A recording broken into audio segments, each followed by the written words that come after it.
You did not click on this video by accident. If you are ready to see radical transformation in your life in 2025 and beyond, then keep on watching because I'm giving you 4 steps on how you can become the best version of yourself and level up all year long. Let's go. The first thing you have to do to see change in your life this year is to break old patterns. The reason why you are seemingly stuck where you are is because you've been doing the same thing over and over again and expecting a different result. Transformation doesn't automatically come from a new year, it comes from a renewed mindset. Your daily habits have been the driving force behind all of the results you get in your everyday life, whether they be good or bad.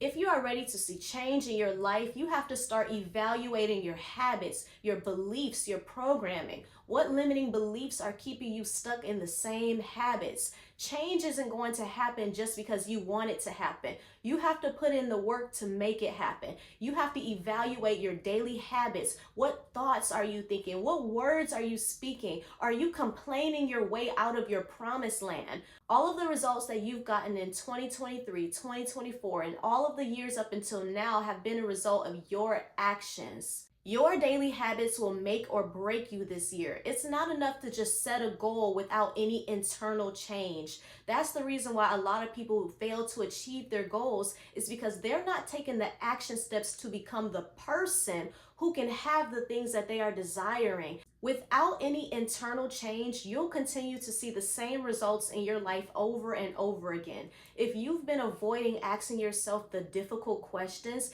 it's time for you to start now because questions is what will lead to change in your life. Evaluate every habit you have in your life right now. Do these habits support the dreams you have, or are they unsupportive habits? Do they push you towards your goals and dreams, or do they pull you away from your goals and dreams? It's time for you to start getting crystal clear on the habits that have been holding you back up until now. The Bible tells us to be transformed by the renewing of our mind. When you renew your mindset, that is how you create lasting change in your life. Renewing your goals is great, but if you renew your goals without renewing your mindset, without changing your habits, without changing your thoughts, your beliefs, and your words, the words that you're speaking over yourself every single day, if none of those things change, you will continue to be in the same place you were last year and all of the other years before. You owe it to yourself to break all of the patterns and become the best person you can be.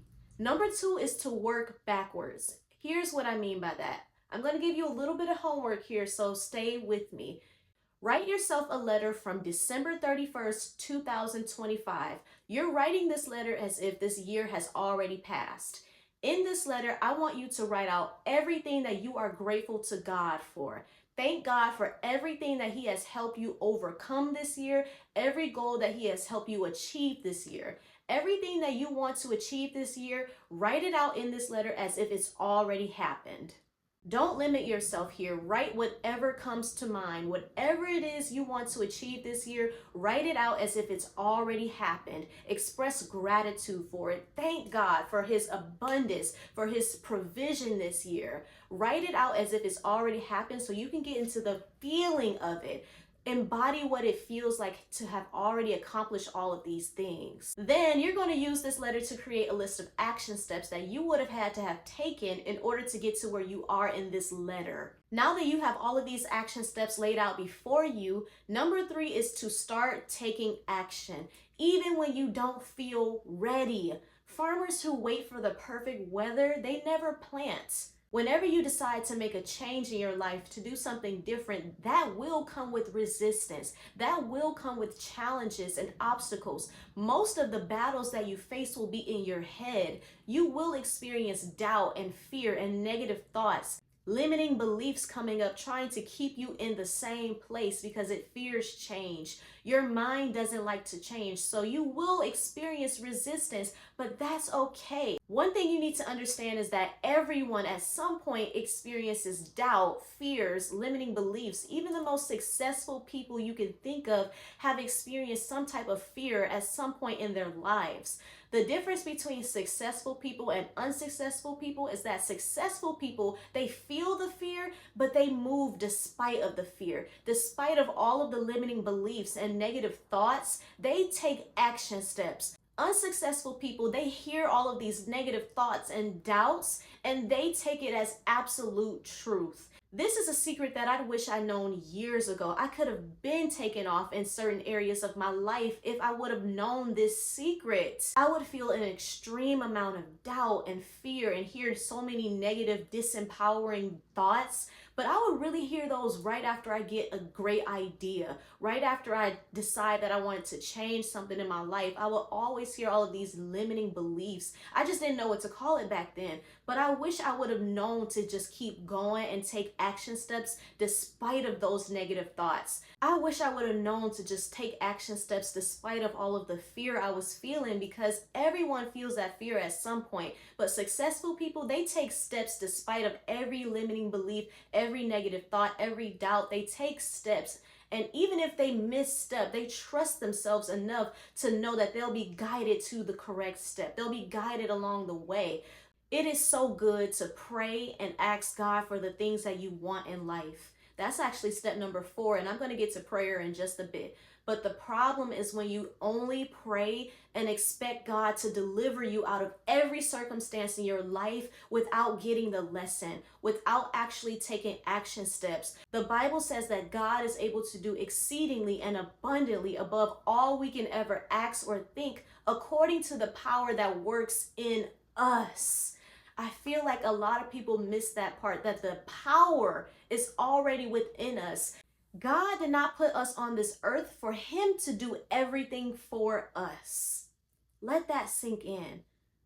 We have to be accountable and take responsibility for the actions and the choices that we've made in life. And this isn't to make you feel bad, but this is to empower you. You have the power within you to change. You have the power within you to change your circumstances and to create the life you've always wanted. But you have to tap into that power and start taking action steps that align with the faith and the belief you have in yourself. Have faith and have courage and believe. Take action steps. Create a plan for your life and execute it. Nothing will move in your life until you move, until you take action steps. God will order your steps, but you have to take the first step. God isn't going to write the book for you. God isn't going to do the workouts for you. God isn't going to cook the meals for you. God isn't going to just bring you financial abundance just because you pray for it. We have to believe and start taking steps that align with our beliefs. Start moving where you are and with what you currently have. God doesn't call people who are already qualified. God qualifies the people who he calls. Gideon wasn't ready. He wasn't qualified according to worldly standards, but God called him anyway. Gideon was afraid to take any action steps, but thank God he did, because had he not taken any action steps, he would have never gotten the victory over the Midianites. Gideon took action steps in faith, and you can do the same thing. Number 4 is daily prayer and meditation. I briefly touched on prayer in the last point, but here's what I want you to know about prayer. A lot of times we get it wrong because we're begging and pleading and we're praying as if we're already defeated. Start praying with expectancy and believing that God is showing up for you. God is working everything out on your behalf. Even if he doesn't do it in the way you thought he would, believe that whatever God brings into your life is going to work out for your good. You have to have an attitude of God is already working it out. When you pray, don't beg and plead as if you're an outsider. Don't pray with an attitude of hopelessness and despair. Pray with an attitude of expectancy. Have faith and courage and believe that God is already showing up in your life. God has already worked everything out for your good. Even if he doesn't work it out in the way you were expecting, believe and have faith that everything that God is doing in your life is working out for you. Pray and thank God for what he's already done in your life, and pray and be thankful for the things that God is doing in your life, for everything that you are currently believing God for. Even if it hasn't happened in the physical yet, still thank God for it. Thank God and act as if it's already happened. And for meditation, practice sitting quietly for 5 to 15 minutes every day. This allows you to really tune into God's voice, receive divine downloads, overcome limiting beliefs. The more you practice this, the better you'll get at hearing God's voice and receiving divine downloads. Thank you so much for watching this video. Please don't forget to like and subscribe to the channel for more content like this. I have a step-by-step ebook guide that's coming out really soon that'll give you all of the steps to transform your life and have the ultimate godly glow up. So stay tuned for that. Thank you so much, and I'll see you all in my next video. Bye.